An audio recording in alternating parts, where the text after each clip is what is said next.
નમસ્કાર બેના. નમસ્કાર. અમે આવ્યા છે તમારા માટે અવની ગૃહ ઉદ્યોગ. તે પેલા અમારી ઓળખાણ આપી દઉં. હું નયનાબેન બારડોલી થી, આપણા મેડમ છે જસુબેન ઉકાઈ થી છે, અને લીલાબેન નાના કોંડાથી. એ તમારા લીડર છે. બરાબર? અને પેલા તો હું તમારા બધા સોરી બહુ મોડું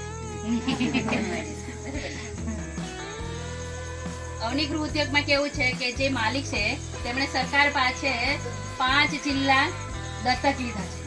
તેના માટે ગૃહ ઉદ્યોગ માટે મહિલાને ગૃહ ઉદ્યોગ મળે તેના માટે દત્તક લઈ લીધા છે. હાલમાં સરકારે કીધું છે કે આ માલિકને 1 લાખ મહિલાને રોજગાર આપો, અને અત્યારે 57,000 મહિલા જોડાઈ ગઈ છે તો તેમને કામ મળે છે. કાલે અમે સુરતમાં એ કામ આપીને જ આવ્યા છીએ. તો આ મહિલા ગૃહ ઉદ્યોગ એટલે તમારે જાણવું જરૂરી છે કે ગૃહ ઉદ્યોગ તો ઘણા બધા આવે અને ફોલ્ટ પણ ઘણા બધા આવ્યા છે, પણ આ મહિલા ગૃહ ઉદ્યોગમાં જો તમારે કામ કરવું હોય તો રજીસ્ટ્રેશન કહેતા નોંધણી કરાવવી પડે. કોઈ પણ સરકારી કામ હોય તો આપણે તેમાં નોંધણી કરાવવી જ પડે. આધાર કાર્ડ અને જે ફોટો જે જોઈતું હોય તે વસ્તુ આપવી પડે. બરાબર ને? તો અહીંયા પણ એવું છે કે તમે જો આ નોંધણી કરાવો ત્યારે તમારો એક પાસપોર્ટનો ફોટો જોઈએ, આધાર કાર્ડ જોઈએ, અને બેંકની પાસબુક. આ બેંકની પાસબુકની ઝેરોક્ષ લેવાનું કારણ એ છે કે તમે ધારો કે એક ભાઈ છે, શું નામ છે તમારું? પ્રભુભાઈના તમે ખેતરમાં કામ કરવા જાઓ છો અને મજૂરી તમને આપે છે. ધારો કે આપણે એક દાખલો લઈએ, નાગલી રોપા કે, અને પ્રભુભાઈની નાગલી 1000 મણ થાય, તેમાં ભાગીદારી ખરી તમારી? મજૂરી આપી દીધી, છૂટાઈ થઈ ગયા, અને પ્રભુભાઈને 1000 મણ નાગલી થઈ, તમે કેમ કે એમાં તો હું એ રોપાઈ હતી, મને ભાગ આપો, આપે ખરા? નહીં આપે. ત્યારે આ અવની ગૃહ ઉદ્યોગ આપણે જે સ્ટીકર ચોંટાડવાનું કામ કરશું એ મજૂરી તો આપશે જ આપણને, વધતા જેનું વેચાણ થાય ને આ બોટલનું તેમાં આપણે 20% ભાગીદારી છે. એવું કોણ આપે? ધારે તો સ્ટીકર એ મશીનમાં ચોંટી જાય ને પછી ચોટેલી જ આવે ને. બીજી જાતની દવાની બોટલ છે, પાણીની બોટલ મશીનમાં જ થઈ જાય. પણ આ અવની ગૃહ ઉદ્યોગ મહિલાને કામ કઈ રીતે મળે? સહેલું કામ. તેના માટે જે વેચાણ થાય તે પણ કમિશન આપણામાં નાખી દે છે, અને મજૂરી પણ આપે છે. તો મજૂરી કઈ રીતે આપશે? તો મજૂરી તમે ધારો કે અમે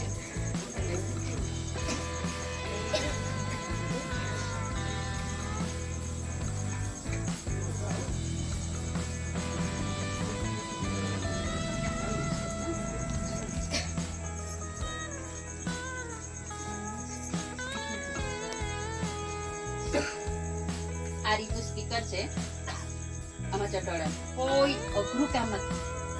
બરાબર? આ સ્ટીકર ખોલવાનું છે, આમાં આ રીતે ચોંટાડી દેવાનું. આના 10 રૂપિયા તમે સુધારી લેજો. આના 10 રૂપિયા. આમાં કઈ નવું કર્યું? બોલો, આ સ્ટીકર ચોંટાડી દે. અમને તમને તાલીમ આપશો અમે. કોઈ નવું કામ નથી. 10 રૂપિયા આવી ગયા. આવી તમે 5 ચોંટાડશો, 50 રૂપિયા આવી ગયા. છે કઈ? આખો દિવસ ભલે તમે નોકરી કરી આવો, કામ કરી આવો, સાંજે 1 કલાક તો તમે 100-150 રૂપિયા કમાઈ લેવો આરામ. તો 4-5 જણા બહેનો હોય ઘરમાં તો તેનું પણ તમે રજીસ્ટ્રેશન એટલે કે નોંધણી કરાવી દેવ તો એટલું કામ વધારે આવે. ભાઈઓ પણ સપોર્ટ કરે. ભાઈઓને આવડી જ જાય. ભાઈઓ બધા જોવે છે એને આવડી જવાનું, નવું નથી. બરાબર? તો એ જ રીતે નાની બોટલ છે તેના 5 રૂપિયા આપશે. આ બોટલના 5 રૂપિયા. એવી જ રીતે ચા પત્તી છે, આ 250 નું પેકેટ છે, આના 2 રૂપિયા. એ રીતે સાબુનો આવે, સાબુમાં પણ સ્ટીકર જ ચોંટાડવાનું છે, તેના 10 રૂપિયા. આવી જ રીતે 80 જેટલી પ્રોડક્ટ છે એટલે કે વસ્તુ છે, તેમાં બધા આપણે ખાલી જ આવે. આ વસ્તુ બધી ખાલી જ હોય, તેમાં ખાલી બધામાં સ્ટીકર જ ચોંટાડવાનું છે. તો આ રીતે ગૃહ ઉદ્યોગ એટલે મહિલાને સપોર્ટ કરે છે સરકાર, અને જીએસટી છે તે પણ પાસ થઈ ગયું છે.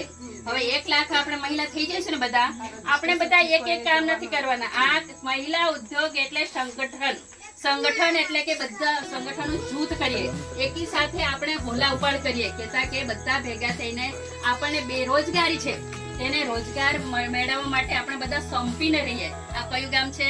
કિસ્કરી ગામની એક મહિલા રોજગાર વગર રહેવી જોઈએ નહીં. અમે એ સિદ્ધાંત લઈને આવ્યા છે, અને બધાને કામ મળવું જોઈએ.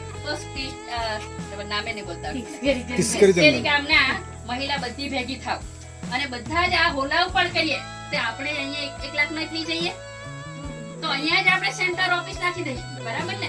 ભાઈઓ સપોર્ટ કરશે તમને, ભણેલા હજી છોકરીઓ પણ છે આમાંથી, તો એ બધું ચલાવી લેશે, કમ્પ્યુટર બધું જ અહીંયા જ આપણે સેન્ટર નાખી દઈશું.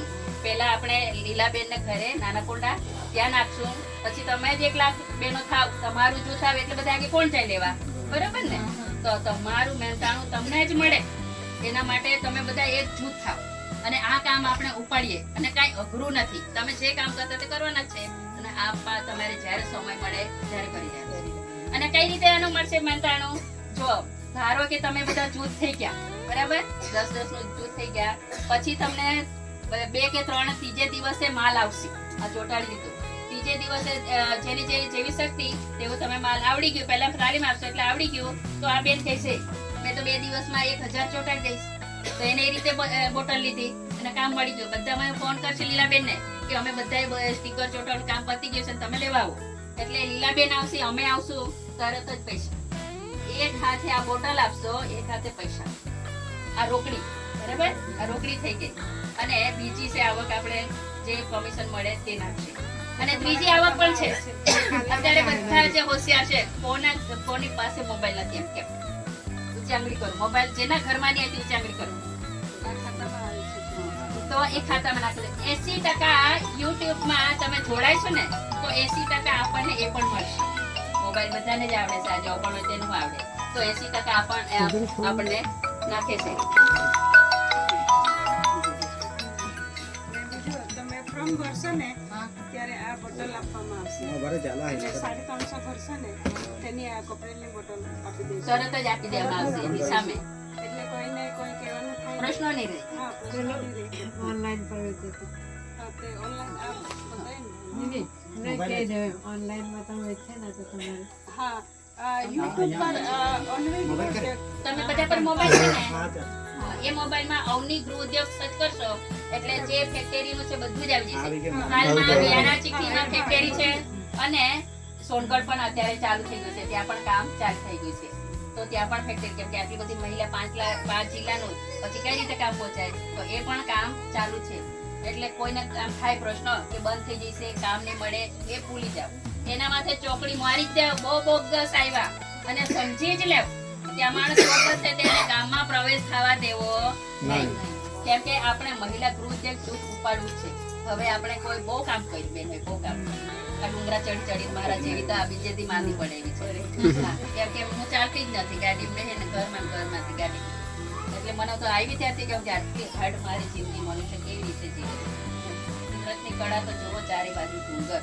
જિંદગીમાં પહેલી વાર મને તો થઈ તો પ્રવાસે આવી ખરેખર. આવામાં તમે જીવો છો ને, તમને કાંઈ એકે રોગ થાય નહીં થાય, કે કુદરતી વાતાવરણ એવું છે. તો મને દયા આવે છે કે આવી જિંદગી બેનો અમારી આવી જિંદગી જીવે છે. ખરેખર હું આવી છું ને ધન્ય છું કે તમારે બધાના દર્શન થયા અને તમને મારી એક બહુ મોટી સેવા થઈ ગઈ છે. પણ વિશ્વાસ રાખજો, બરાબર ને? વિશ્વાસ રાખજો. અત્યારે ચોમાસું છે ને, સ્ટીકર થોડાક કરંટ પડી જાય એટલે પહેલા અમે તાલીમ આપશું, પછી થોડાક દિવસ પછી અમે કામ આપશું. કેમ કે હવામાન એવું છે ને તો બગડે કામ આવશે, નહીં આવે એમ ને. પણ અત્યારે ચોમાસા થોડું આવશે તો ખરું. પછી તમારે બીજે દિવસે કામ આવી જશે. તો તમે શું કહેવા માંગો? બોલાપડ કરવો છે, સંગઠન ઊભું કરવું છે ને? હા, તમારા જેવું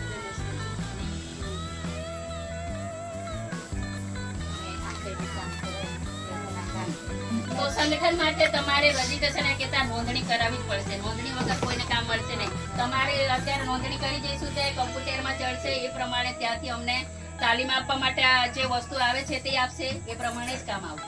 એટલે નોંધણી કરાવી તો જરૂરી જ છે. તો મને સાંભળી બહુ સમય નથી લેતા, રાત થઈ છે અને અમારે ઘર જવાનું છે. હજુ રાહ જોતા છે.